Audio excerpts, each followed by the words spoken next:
So wala kayong na-identify doon sa Moriones, sa Tondo, na mga ninja cops? Wala po doon, Mr. Chair. Yung original ninja cops. I'm referring to the original ninja cops, Mr. Chair.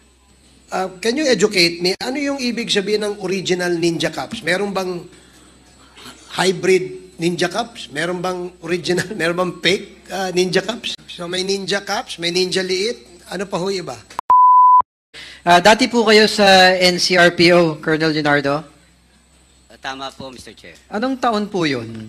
That was 2015 to 2016, Mr. Chair. Opo. Ano po ang naging trabaho niyo sa NCRPO? I was assigned the responsibility of as a station commander of Station 10, and after that, Station 2 of Manila, Mr. Chair. Napunta rin po kayo sa Maynila. Correct po, Mr. Chair. Saan po sa Maynila? Pandacan and Moriones, Mr. Chair. Yung Pandacan po, anong distrito sa Maynila yon? I think parang halo po yung District 5 and 4 yata po, Mr. Chair. Kundi po ako nagkakamali. Yung isa pa po sa Maynila, saan po yun nabanggit nyo?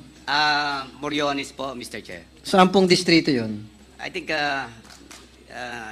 Sa Tondo po yun, no? Tondo po, District 1 po ng lungsod ng Maynila. Opo, Mr. Chair. Opo.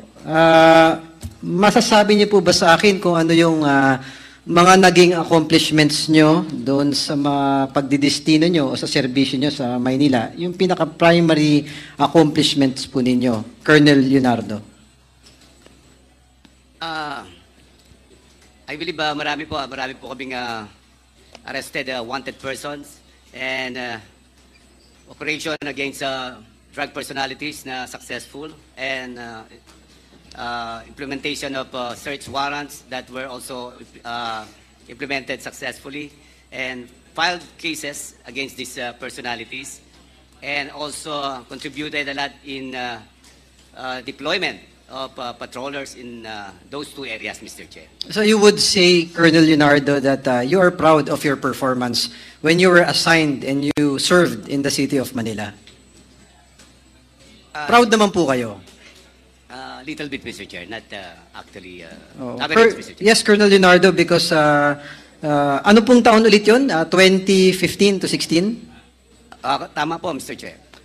Because during that time, we were hearing, medyo sumikat din po kayo noon sa lungsod ng Maynila na very, alam niyo po ba meaning ng ninja cops? Yes, Mr. Chair.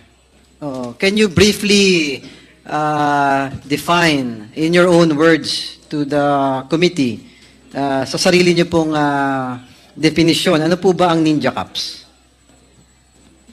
Ninja cops, Mr. Chair, are these are rogues cop involved in illegal activities. They are a small group of batches of PNP non-officers, and they were able to evolve into a more organized crime group than being with the front that they are actually conducting anti-illegal drugs operation, Mr. Chair. So, if I'm not mistaken, would you agree na yung ninja cops, parang ito rin po yung tinatawag nating narco cops, no? Would you agree, Colonel Leonardo? Well, ninja cops, it became ninja modus, Mr. Chair. And tama po kayo, they are also considered narco cops, Mr. Chair. Yes, Colonel Leonardo, meaning these are the cops, no? Once they seized na mga drug items, mga droga, they tend to recycle it and sell it for profit for themselves. Tama po ba? Yes, Mr. Chair. So, ano po ang, kayo po, sa personal ninyo, ano po ang pakiramdam nyo sa mga ninja cops o mga narco cops? Galit po kayo sa kanila?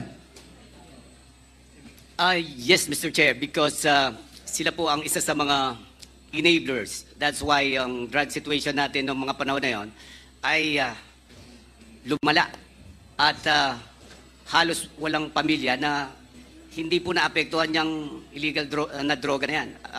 Since ako taga-Tondo rin, marami po nga akong kamag-anak na damay din dyan. That's why I'm very determined na talaga pong tumulong dyan sa war on drugs na yan, Mr. Chair. Against this ninja cops po. Kasi na-contaminate po nila halos ang buong Pilipinas. Itong modus nila ginaya dahil po pinagkakakitaan instead of really focusing on Law enforcement, talagang kinarir pa nila yung, kumbaga, halos dinaig pa nila yung drug lord.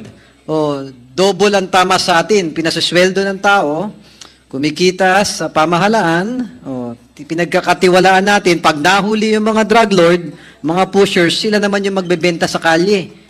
Tama po ba, Colonel Leonardo? tama po kayo, Mr. Chair. So it's safe to say na kayo po bilang isang miyembro ng kapulisan ng lungsod ng Maynila, at the time, you were really mad. Talagang galit tayo sa mga narco cops at ninja cops.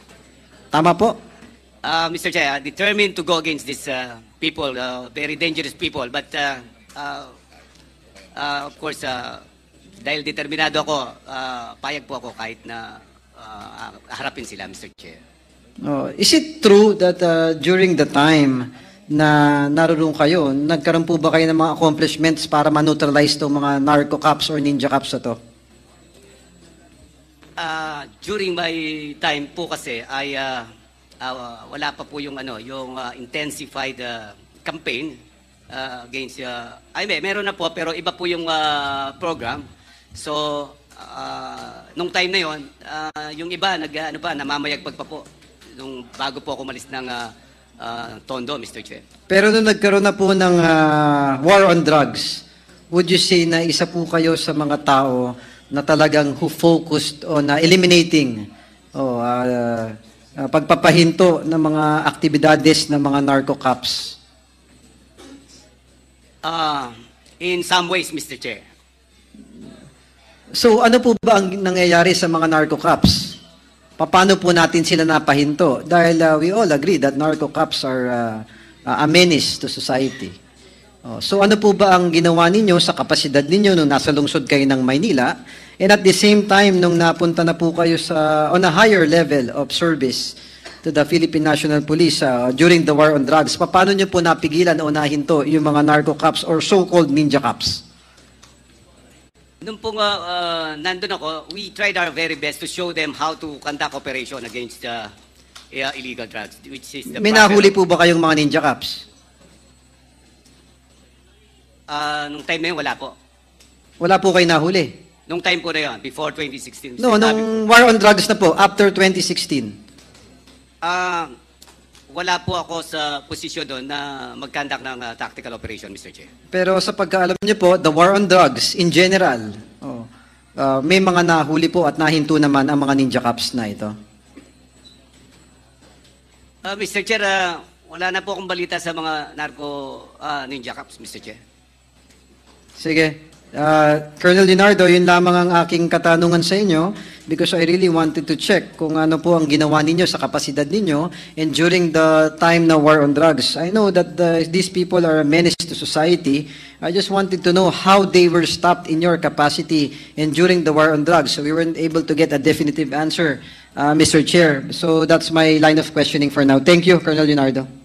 Thank you, Congressman Junicio. Just a follow-up question sa tanong ni Congressman Junicio kay Colonel Leonardo. Colonel, dun ba sa mga areas where you were assigned, no? Would you still remember, would you know kung ilan po ang namatay doon na mga drug users or pushers? Mr. Chair, yung po, kasi po ang assignment ko sa Manila is up until first week of July 2016 po, Mr. Chair. And ilan ang namatay under the area where you were supposed to be the commander? I'm not sure, Mr. Chair, kung may namatay nung kasi very short period lang po ang assignment ko sa Tondo. But when I was in Pandacan, there was no incident that there was killed during the operation. What about ninja cops? How many cops have you identified as and considered as ninja cops in the area where you used to be assigned?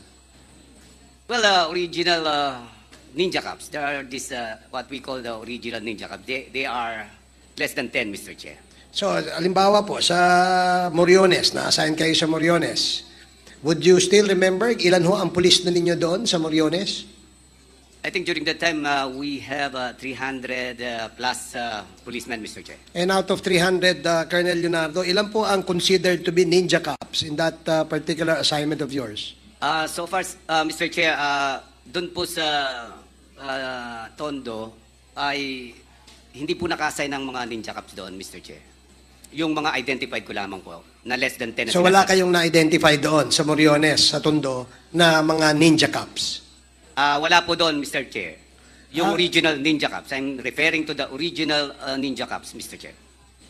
Can you educate me, ano yung ibig sabihin ng original ninja cops? Meron bang hybrid ninja cops? Meron bang original, meron bang fake ninja cops? Ito po kasing ninja cops, batches po ito that came from Manila Police District po talaga ang pinanggalingan nito mga ito. And then they started at first doing some yung parang cotton caps lang po, yung pong they will arrest people and they some would plant some evidence so that they can mark them with the amount that a victim who could afford to give to them, Mr. Chair. So, in the area where you were assigned, prevalent po yung planting of evidence. During my time, Mr. Chair, I think it was it already evolved in a more a bigger type of operation, Mr. Chair, by the Ninja Cop, Mr. Chair. So, ito yung mga scalawags, no? What about yung mga nagre-recycle ng drugs? Nanguhuli, ang ebidensya, itatago ang kalahati, inire-recycle pabalik sa kalsada. Meron ho kayo na-identify na ganon? Actually, through intelligence operations, marami po kaming na-identify, Mr. Chair. Meron ho ba kayo nakasuhan? I believe marami po nakasuhan ang mga region, Mr. Chair. And these are the cops na nagre-recycle ng drugs, ha? Ito yung ninja cops. Tama po, Mr. Chair. And meron din pong mga iba, Ninja Liit, Bolt-in, and Bangketa Group, and other groups na halos gumaya na po dito sa mga ninja cops. So marami palang sistema ang trabaho na ginagawa ng mga scalawags. Prior 2016, Mr. Chair, marami po. So yung nabanggit mo kanina, ninja cops, ito yung nagre-recycle ng droga. Manguhuli, i-recycle. Ano ho yung isang binanggit nyo? Ninja Liit. Ninja Liit. Ano naman ho yung Ninja Liit? These are, ito po ay mga, mga group of rogue policemen that tend to follow the modus nung Ninja Cops, and they were able to learn from the Ninja Cops, regional Ninja Cops.